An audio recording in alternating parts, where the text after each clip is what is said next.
በኢትዮጵያ ሀገራዊ ለውጡ እውን የሆነበት 8ኛ ዓመት ክብረ በዓል እንኳን በሰላምና በጤና አደረሰን አደረሳችሁ ማለት ወዳለሁ።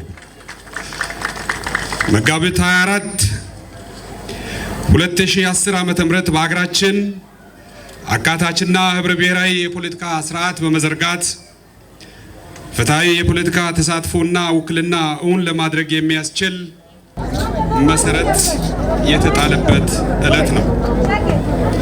የተለያዩ የፖለቲካ አስተሳሰብ ያላቸውና ከነፍጥ ይልቅ በሐሳብ የበላይነት የሚያምኑ የፖለቲካ ፓርቲዎችም ዓላማዎቻቸውን በነጻነት እንዲያራምዱ ምቹ ዕድል የተፈጠረበት ነው። አሳሪና የተቋማትን የመፈጸም አቅም የሚገድቡ የሚዲያ የሲቪክ ማህበራትና የጸረ ሽብር ህጎች ተሻሽለው ተቋማት በነጻነት ተልኳቸውን እንዲያከናውኑም ተደርጓል። በጣም ግዙፍ ሀገራዊና ቀጠናዊ ፋይዳ ያላቸው የኛ የኢትዮጵያውያን የአርበኝነት ምልክት የሆኑ እንደ ታላቁ ህዳሴ ግድብ ፕሮጀክትን ከገባበት አረንቋ አውጥተን ግንባታውን በቆራጥነት በመምራት አጠናቀን በክብር አስመርቀናል።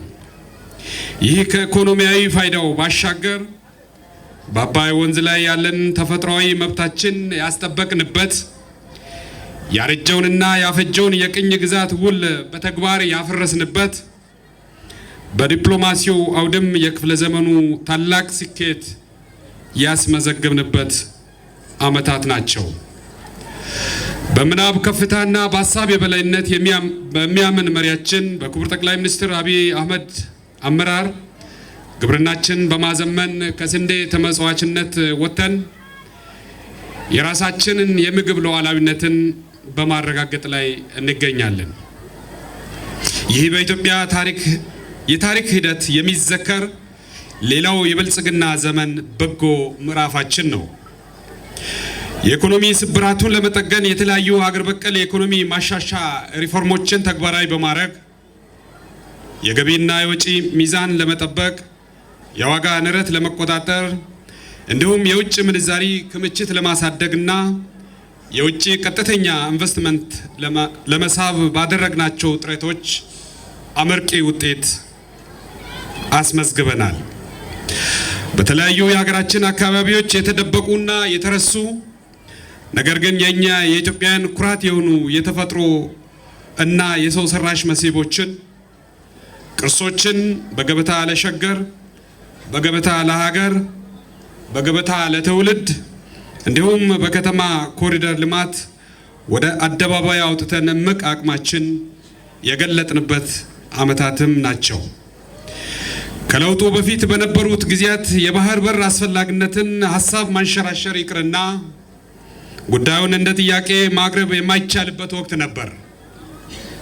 ዛሬ የብልጽግና ፓርቲ የሕዝባችንን ሁለንተናዊ ጥቅም ለማረጋገጥ ካለው ጽኑ እምነት ድፍረት በተሞላው ውሳኔ የባህር በር ጉዳይ የመላው ኢትዮጵያውያን አጀንዳ ከማድረግ አልፎ ባደረጋቸው ዲፕሎማሲያዊ ጥረቶች በርካታ የዓለም አገራት ድጋፍ ማግኘት ችሏል። መጋቢት 24 የህዝቦች የሰላም የልማትና የመልካም አስተዳደር ጥያቄዎች ትኩረት ተሰጥቷቸው ደረጃ በደረጃ ምላሽ እንዲያገኙ አድርጓል። የብዝሃነት ተምሳሌት የሆነው የደቡብ ምዕራብ ኢትዮጵያ ህዝቦች ክልልም የተወለደው በብልጽግና ፓርቲ መሪነትና በመንግስታችን ሚዛናዊ እይታ መሆኑ ሁሌም የምናስታውሰው ሀቅ ነው። ይህ የሚያሳየን የፓርቲያችንና መንግስታችን የህዝብ ጥያቄዎች ምን ያህል ቀረብ ብሎ እንደሚያዳምጥና ለመፍትሄው እንደሚሰራ ነው። በክልላችን ከለውጡ በፊት በነበሩት ጊዜያት መሰረታዊ የህዝብ አገልግሎት ሰጪ ተቋማት በጥራት የሚሆን በብዛት ዝቅተኛ ደረጃ ላይ ነበሩ። ነገር ግን ባለፉት ጥቂት ዓመታት ውስጥ በተለይ ቁልፍ የመንገድና የትራንስፖርት የማህበራዊ አገልግሎት ሰጪ መሰረተ ልማቶች ማለትም የጤና እና የትምህርት ተቋማት፣ የንጹህ መጠጥ ውሃ አቅርቦት፣ የቱሪዝም መዳረሻዎች እንዲሁም ግብርና ተኮር ልማቶች ማለትም የሌማት ትሩፋት፣ የአረንጓዴ አሻራ፣ የበጋ ስንዴ፣ የሜካናይዜሽን ልምምዶች በአብዛኛው የክልላችን አካባቢዎች እንዲስፋፉ ምቹ እድል ፈጥሯል። በፌደራል መንግስት የበጀት ድጋፍ የተከናወኑና በግንባታ ሂደት ላይ የሚገኙ የኃይል ማመንጫ ግድብ፣ የአስፋልት መንገዶች፣ የአውሮፕላን ማረፊያዎች፣ የግብርና ግብዓት ማቀነባበሪያ፣ የቱሪዝም መዳረሻዎች ለክልላችን ተጨማሪ የኢኮኖሚ አቅም እየፈጠሩ ይገኛሉ። ከተሞችን ለዜጎች ምቹ ለማድረግ የተካሄደበት ርቀትም ቀላል የሚባል አይደለም። አካባቢውን ለነዋሪዎች ምቹ ከማድረግ አንጻር ከከተማ ኮሪደር ልማት አልፎ የገጠር ሽግግርን የሚያሳልጥ የገጠር ሞዴል መንደር ግንባታዎች ጅምር ስራዎች መልካም የሚባሉና ተጠናክሮ መቀጠል ያለባቸው ናቸው። የመንግስት ሰራተኞችና በዝቅተኛ የኑሮ ደረጃ የሚገኙ ማህበረሰብ ክፍሎች ዓለም አቀፋዊ የዋጋ ንረት በሚያስከትለው ጫና ጉዳት እንዳይደርስባቸው የተለያዩ ፓኬጆች ማለትም የምርት ስርጭትና ግብይት ቁጥጥር ስርዓት፣ የሰንበት ገበያ፣ የፍጆታ ምርቶች ድጎማ፣ የደሞዝ ጭማሪ ስርዓት ተቀርጸው ተግባራዊ በመደረጋቸው የከፋ ጉዳት እንዳይደርስባቸው መከላከል ተችሏል። ክልላዊ የገቢ አቅማችንን በእጅጉ በማሳደግ የህዝብ የልማትና የመልካም አስተዳደር ጥያቄዎችን ደረጃ በደረጃ እየመለስን እንገኛለን። ባለፉት 5 ዓመታት ውስጥ ከ2.8 ቢሊዮን ብር ዓመታዊ ክልላዊ የውስጥ ገቢ ከምንሰበስብበት ዛሬ ወደ 18.4 ቢሊዮን ብር ከፍ ማድረግ ችለናል። ከሰላምና ጸጥታ አንጻርም በክልላችን ሁሉም ዞኖች የተሻለ ሰላም እንዲሰፍን ለልማትና ለኢንቨስትመንት ምቹ ስነ ምህዳር እንዲኖር ለማስቻል በተሰሩ ስራዎች ውጤታማ ተግባራትን ፈጽመናል። ይሁን እንጂ የእኛን የኢትዮጵያን አንድነት የማይፈልጉ የውጭ ኃይሎችና የራሳቸውን ቡድናዊ ፍላጎት ለማሳካት የሚታትሩ የውስጥ ባንዳዎች የተለያዩ ሴራዎችን በመሸረብ አንድነታችንን ሊፈታተኑ እየሞከሩ ይገኛሉ።